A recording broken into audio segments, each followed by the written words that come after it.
আসসালামু আলাইকুম। কেমন আছেন সবাই? আশা করি আল্লাহ পাকের অশেষ রহমতে সবাই ভালো আছেন।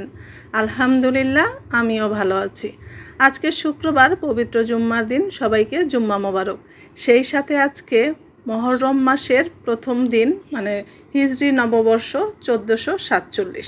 আসলে আমাদের যাদের বাচ্চারা মাদ্রাসায় পড়ে তারাই একমাত্র আরবি সালগুলোর কথা, দিনগুলোর কথা মোটামুটি একটু বুঝি বা জানি, কিন্তু বাকিদের তো আর প্রয়োজন হয় না। সেজন্য অনেকেই জানে, অনেকেই জানে না। আসলে আমাদের দৈনন্দিন জীবনে দেখা যায় কি, আরবিটা বাংলাটা তেমন একটা কাজে লাগে না, কাজে লাগে হচ্ছে ইংরেজিটা, যার কারণে সবাই ইংরেজিটা নিয়েই ব্যস্ত থাকে। আসলে আমাদের ছুটি ছাটা যে কোনো অনুষ্ঠান, যে কোনো কিছু ইংরেজি সাল দিয়েই হয়, ইংরেজি দিন তারিখগুলোই আমাদের কাজে লাগে। এজন্য আমরা অন্য কোনো কিছুর হিসেব রাখি না। আজকে সকালবেলা এমন কিছু রান্না করছি যেটা দিয়ে সকালে নাস্তাও খেতে পারবো, দুপুরের খাবারও খেতে পারবো।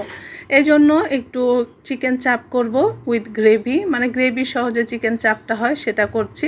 আর একটু সবজি করছি, সেটাও দুপুরে পোলাওয়ের সাথে মজা লাগবে। আজকে একটু পোলাও রান্না করব, আর এগুলোই করে নিব। পাশাপাশি একটু পটল ভাজা করব, একটু বেগুন ভাজা করব। তো সেগুলো সকালবেলা তো আর নাস্তার সাথে খাবো না, সেগুলো দুপুরবেলা খাবো। তাই আগে যেগুলো খাবো সেগুলোই করে নিচ্ছিলাম। যখন চিকেন চাপটা হয়ে গেল, তারপরে সবজিটা রান্না করে নিচ্ছি। তাহলে নাস্তা খাওয়ার জন্য এই দুটি আইটেম খুব জরুরি। যাই হোক, পরোটা বানিয়ে নিয়েছি, সাথে একটু ড্রাগন ফল কেটে নিয়েছি। এগুলো দিয়েই সকালে নাস্তা করে নিব। সকালে নাস্তার সাথে চিকেন চাপ, পরোটা, সাথে সবজি অনেক মজা লাগে, অনেক ভালো লাগে। একটু নান রুটি বানাতে চেয়েছিলাম, কিন্তু অনেকটা চাপ হয়ে গেছে, সেজন্য আর নান রুটি বানালাম না।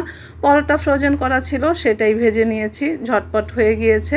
আসলে যেহেতু দুপুরের রান্না সকালের রান্না একসাথে করা হয়েছে, সেই সাথে পটল ভাজা, বেগুন ভাজা সেগুলোও তো করেছিলাম, সেজন্য অনেকটা চাপ হয়ে গেছে। সেজন্য আর নান রুটিটা বানাইনি, পরোটাটাই ভেজে নিলাম। আসলে আগে থেকে যদি নান রুটিটাও ফ্রোজেন করা যেত তাহলে অনেক ভালো হতো। আসলে করা যায় কিনা আমি জানি না, কখনো করিনি। অনেককেই দেখেছি করে, অনেককে শুনেছি করে, কিন্তু আমি কখনো করিনি। একদিন ভেবেছি ট্রাই করে দেখব। ট্রাই করে যদি সফল হই তবে রেসিপিটি আপনাদের সাথে অবশ্যই শেয়ার করব। কথা বলতে বলতে ছেলের নাস্তাটা দিয়ে এখন আমিও নাস্তা করে নিচ্ছি। একটু সবজি নিয়ে নিলাম আর একটা চিকেন চাপ নিয়ে নিলাম। এখন নাস্তাটা করে, শুক্রবার দিন অনেক কাজ থাকে ঘরে, সেই বাকি কাজগুলো শেষ করে নিয়েছি। এখন দুপুরের খাবারে চলে এসেছি। দুপুরের খাবার বলতে সেই সকালের খাবারগুলোই রিপিট হচ্ছে। এখন শুধু নতুন করে একটু পটল ভাজা, বেগুন ভাজা আর একটু সালাদ। সালাদটা সকালবেলায় নিয়েছিলাম, আসলে সালাদের কথা পরে মনে হয়েছিল, পরে কেটে নিয়েছিলাম, সেটার ভিডিও করা হয়নি। যাই হোক, কথা বলতে বলতে দুপুরের খাবারটাও গুছিয়ে নিলাম।